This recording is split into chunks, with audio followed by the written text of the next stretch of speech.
ആ നമ്മളിന്ന് ഓണം, ഇന്ന് ഉത്രാടല്ലേ അല്ലേ? ഇന്ന് ഉത്രാടം ഒന്നാം ഓണ സദ്യ ഒരുക്കിയിരിക്കുകയാണ് നമ്മുടെ പ്രിയപ്പെട്ട ഫക്രുദ്ദീൻ പന്താവൂരിന്റെ വീട്ടില്. ഫക്രുവിന്റെ ഭാര്യ ാണ് ഉണ്ടാക്കിയിട്ടുള്ളത്. അപ്പൊ ഒരുവിധം ഒരു സദ്യ എന്നൊക്കെ പറയാം.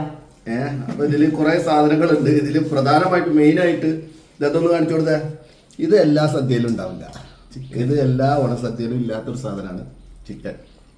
പിന്നെ ഉപ്പേരി ഉണ്ട്, പുളിഞ്ചി ഉണ്ട്, കൂട്ടുകറി ഉണ്ട്, ഇത് കാളനുണ്ട്, കൂട്ടുകറി ഉണ്ട്, പിന്നെ കിച്ചടി ഉണ്ട്, അതുപോലെ അവിയലുണ്ട്, ഇതാ ശർക്കര വരട്ടി, പിന്നെ ഇത് എവിടുന്നോ വിരുന്നേർക്ക് കൊടുക്കാൻ വേണ്ടി വെച്ചതാണ്. എന്നാലും അങ്ങനെ ചോറും മോര്, അങ്ങനെ സാമ്പാർ, പായസം, ഇതാ പായസം എന്ന് വെച്ചാൽ പായസം, രസം, അങ്ങനെ എല്ലാ പപ്പടം പറയാൻ മറന്നുപോയി, ഇലയിൽ വിളമ്പി സജീവമായിട്ടുണ്ട്.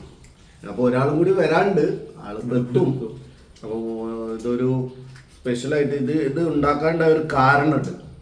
ഒരു 2 വർഷം മുന്നേ ഒരു ഓണസദ്യ ഇതുപോലെ അറേഞ്ച് ചെയ്യാന്നൊക്കെ ഫക്രു ഏറ്റ് നോക്കുമ്പോൾ അന്ന് റംസി നാട്ടിൽ പോയി. ഇപ്പോൾ ഓണസദ്യക്ക് വേണ്ടി മാണൂര് ഒരു ഹോട്ടലിൽ പോയി ഞങ്ങൾ കാത്തു നിന്ന്, ഭയങ്കര തിരക്ക്. അങ്ങനെ അവിടുന്ന് എന്തൊക്കെയോ കിട്ടിയിട്ട് സാധനങ്ങളായിട്ട് ഇവിടെ വന്ന് നോക്കുമ്പോൾ പലതും ഇല്ല. അന്ന് ഓങ്ങി വെച്ച ഒരു സദ്യയാണ് ഇപ്പോൾ നമ്മൾ കഴിക്കുന്നത്. അപ്പം എല്ലാവർക്കും ഹാപ്പി ഓണം. ഒന്ന് വിഷ് ചെയ്താണ്. ഹാപ്പി ഓണം. ഓക്കെ.